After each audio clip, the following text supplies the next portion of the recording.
Bruce Haramoto is a two-time transplant patient, has two different organs. His wife is a donor. So this is kind of a very unique experience. Is that normally it's you could have a husband and wife donor, but this was a pair donation. Is that correct? Yeah. A pair donation. So it's a very unique family that knows a lot about transplant. So I'm really privileged to have Bruce here today, and he'll give you the real life story of what transplant's like. Thank you very much. Hello, everybody. I am very excited to be here today. It is an honor. I am a very proud liver and kidney transplant recipient. I recently celebrated my 10th year as a liver recipient. This past Saturday, we celebrated our 3rd year as a kidney recipient. I say we, my wife and I were very, very fortunate to participate in the donor exchange program. Both transplants took place right here at the amazing UCLA. A little background and history of myself, why I needed a transplant, to try to give you a clear picture of my life growing up. At the age of 3 months old, I was diagnosed with liver disease, known as glycogen storage disease type 1A. There was no cure, there was no treatment, until I was 13 years old. My parents were faced with a life-changing decision, a decision for my life. They were either going to let me live out the rest of my life as I was, quality of life would be fair, would be generous, or they were going to consent to major liver surgery, a portacable shunt. I would never be able to understand the magnitude of stress my parents were faced with. 5 years prior to this decision they made, at the age of 21, my oldest sister passed away from this same very surgery from complications at Children's Hospital of Los Angeles. Yeah, she was 21 and she was still at Children's Hospital of Los Angeles. I don't know how my parents did their homework. They took me to Denver, Colorado. There was no Google or Siri. We had a rotary telephone and pen and paper for our information back then. We arrived in Denver, Colorado. We met our surgeons, Dr. Thomas Starzel and his right-hand man, Dr. Charles Putnam. It was the heart of winter. It was December. It was cold and snowy. First time I've ever seen real snow. I didn't get to see much of it or even touch it for that matter. We arrived on Sunday morning. Monday morning, I was admitted into the hospital. With our history, I'm sure you can imagine all the pre-testing before they actually did the surgery. I think it was about 10 or 2 weeks later. The doctor put a stent in my neck, a line. I was hooked up to, I believe it was called hyperalimentation, where I was getting everything I needed. I remember them telling my parents, if he doesn't feel like eating, don't worry. He's getting everything he needs in that bottle hanging and a whole lot more. The surgery was set for a Friday. I remember my mother telling the Dr. Starzel, if that Friday is the 13th, you'll be waiting till Monday for the surgery. Everything went well. I returned home on Christmas Eve as they promised. Recovery went very well. My quality of life greatly improved. I knew there was improvement right off the bat. The first time in 13 years I did not have diarrhea. For 13 years straight. I knew there was improvement right away. My doctor, Dr. Thomas Rowe, he did me a favor. He would bring me in on weekends when he was on call to examine me. I didn't have to wait in the waiting room with 5 and 8-year-olds. One day I had a problem with my ID card or an address change. I was in the administration's office. I remember the woman sitting behind her desk. Name of patient, Bruce Haramoto. Parents, George and Mary. Date of birth for the patient, 12/31/60. She said, and you are? Bruce. Patient. She stopped everything. There's no possible way you are a patient here at this hospital. We do not have patients over the age of 16 years old. I don't know if my doctor was working pro bono or if my parents were paying the bills. I didn't see anything. I was able to return to school with the regular kids. I found my career as a cabinet maker.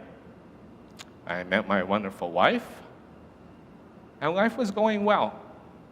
There was some limitations, of course, but overall, life was good.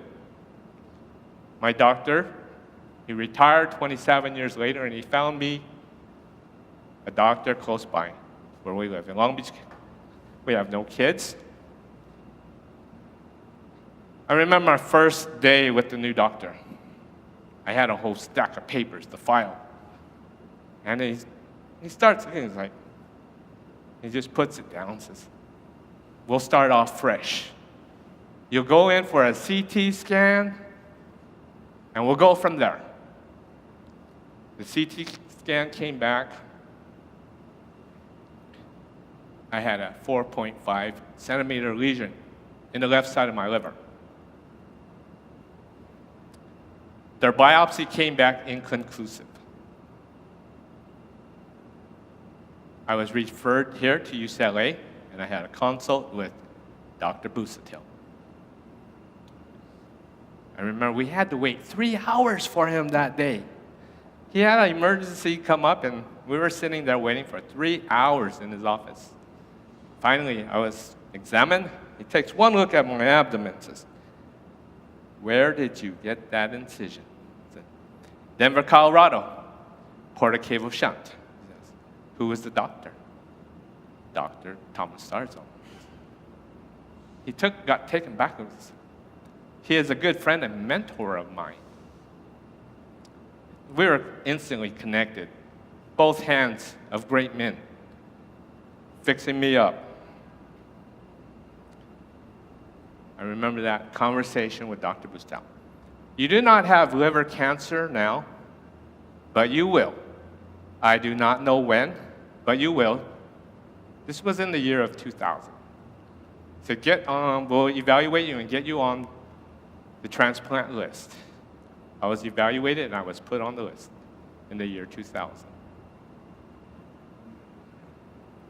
I was closely followed by oncology here, along with all the transplant regimen that I followed very closely. In 2006, this lesion is now 8.5 centimeters, and it is cancer. This was Dr. Bustel's plan all along. We'll leave it alone. When it turns cancer, we'll remove the cancer. I have a couple spots on the right side, but we'll take care of that later. I have the left lobe resection.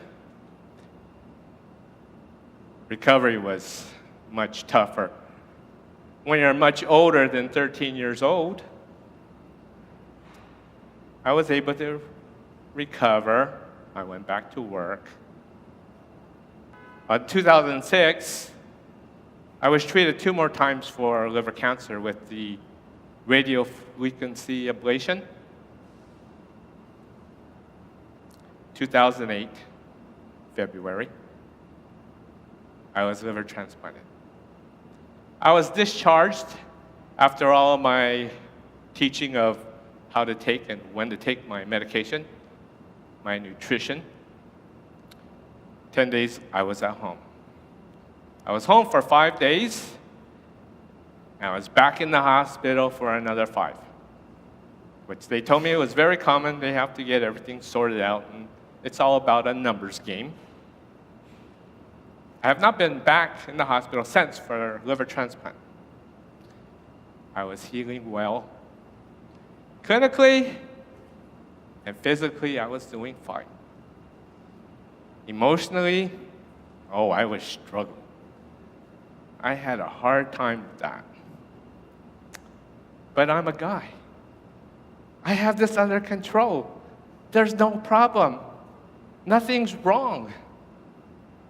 After several months, 8 months, I went back to work. I'm still struggling.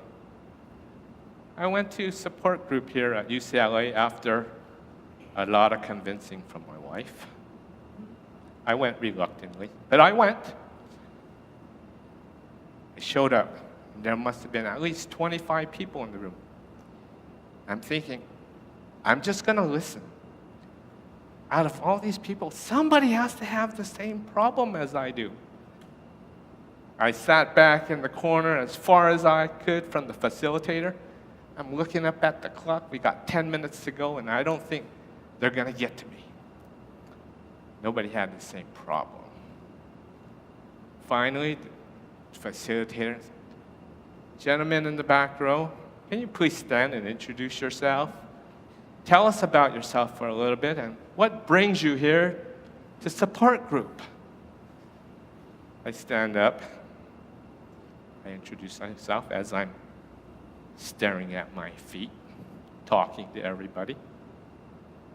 I tell them my problem. I have such a problem. After all the dust settles, your friends and family are back to normal lives. I'm thinking, God, here we are celebrating. Somebody's lost their loved one. It was so heavy on my heart. I would walk around constantly cleaning my glasses, thinking the lighting is sure bad in here. I was like, a fog was over my head for these months. I was able to work. Finally, I'm waiting there. I tell the facilitator my problem. He adjusts himself in the chair. He wipes his chin. His body language tells me he's got the answer I'm finally looking for. His answer to me was, "That's not uncommon for you to feel like that. Many people feel like that." I'm just thinking to myself, I need to get out of here. And what kind of English is "that's not uncommon"? Is that even proper grammar? Not uncommon? I was heading for the door. Before I could reach the door, I feel a tap on my shoulder. It's the facilitator. "You have a lot of interesting things to say. I would like to get to know you better." It turns out that this facilitator is a 3-organ transplant recipient, a licensed life coach, and a Toastmaster. How many of you knew what a Toastmaster is? Yeah, there's a few. Work on your leadership and communication skills. He lives one off-ramp past our house. We become very good friends. He mentors me the best he can. I talked to him earlier today. Told him I was going to be here and how proud I was. But he mentored me to be able to survive as a recipient and how to be able to communicate and tell my story to others. He was telling me, "You have such amazing story. You need to share that. Help people with your story, your experience." When I was growing up as a child, all my health issues were a secret. My best friends, they might have had a clue something was wrong, but we never talked about it. I never brought it up. Probably wondering, how did I ever solve my problem? I was invited to another support group meeting. A friend from the support group meeting here asked me, "Want to check out our support group meeting? It's for cancer survivors." I had liver cancer, so I could get in. Those liver cancer people, ooh, that's a whole different topic. I was sitting there telling my story. It was a big round table, like Chinese food. I'm telling my story, telling them my problem. A big woman across the way from me. She puts them in this, child, you stop right there. Come around here. Come around here. She gives me a big hug. It felt like I was being hugged by a Tempur-Pedic mattress. She says, go around, sit back down, and I want to talk to you. It wasn't even her turn to talk. She tells me, this was not your choice. These angels, your angel and this other person's angel, already had this agreement. They're going to take care of you. I was called in 3 times before I was transplanted. She tells me, the other 2 angels, they weren't the right ones. That's why you got sent home. I'm thinking, boy, this is pretty kooky. But I needed to move on. I bought that story. I share the story. The next morning I woke up, I was seeing much clearer now.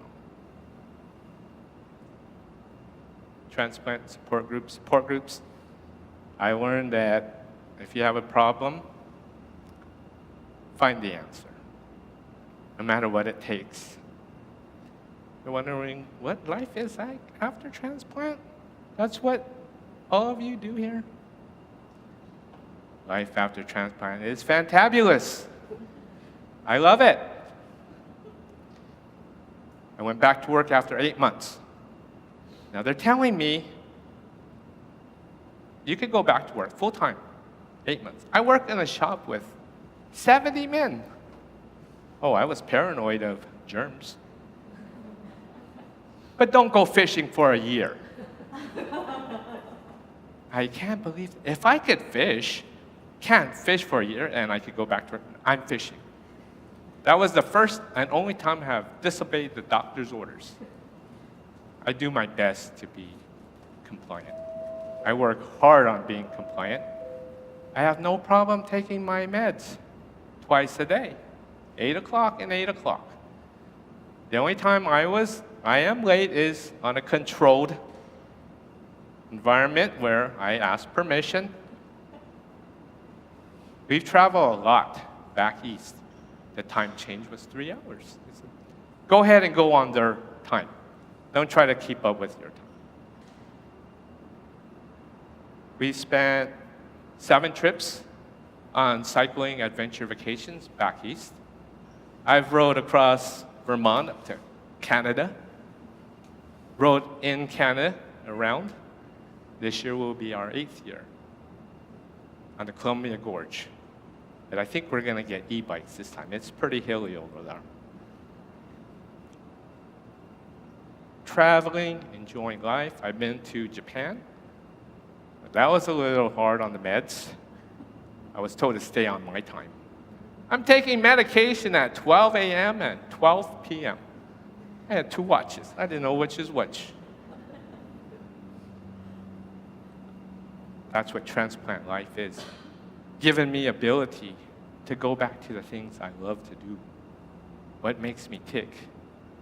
Fishing. That's what kept me going all these years. People have asked me, what is it about fishing that you love so much? My wife thinks it's so boring. The thing about fishing is I'm floating on my kayak. For the 2 to 3 hours I'm there, I'm home before she wakes up. I am disease-free. I have nothing to worry about except for, does that powerboat coming my way actually see me? And what do I need to throw at these fish to at least catch something before I go home? In 2014, from all these tacrolimus, side effects, there goes my kidneys. January 2014, I have fistula, and I started dialysis. I worked full-time, The doctor, I tried to talk him into, put me on disability. I'm on dialysis. No, you're not going to sit around home moping. Go to work. You can go to dialysis on Wednesday and Saturday. Usually it's 3 days a week. Started off, it was very difficult. I had a lot of technical difficulties with the technicians. I'm new, my fistula is weak. But after a while, I decided, well, I could live like this. I have no choice. 2015, late 2014, 2015, my wife is evaluated for the donor exchange program. The donors in the donor exchange program are so well taken care of. It is the best physical exam she will ever get. It was our final, we got called in, we had a consult with the surgeon, Dr. Veals. Sorry. Well, your kidney's going to be right here at UCLA waiting for you. Your wife's is going to Atlanta. So much for confidentiality. 3 weeks after we got home, we were getting bills from Emory, where her kidney went for labs. Something is wrong with the system here. But they were all taken care of with a phone call, an email. What can I say about transplant life? Like I said before, it's fantabulous. It's a lot of work. I tell a lot of people at support group, after you're transplanted, that's when the work really begins. When you're waiting, well, there's not much you can do but wait it out and hope you get that phone call. Ladies and gentlemen, it is such an honor to be here. I thank you for having me. I have my wonderful wife in the back, my amazing coordinator from one of the finest from UCLA. Thank you very much for having me here today. It's been a pleasure and an honor to stand up here in front of you all. Matthew, thank you very much. Thank you.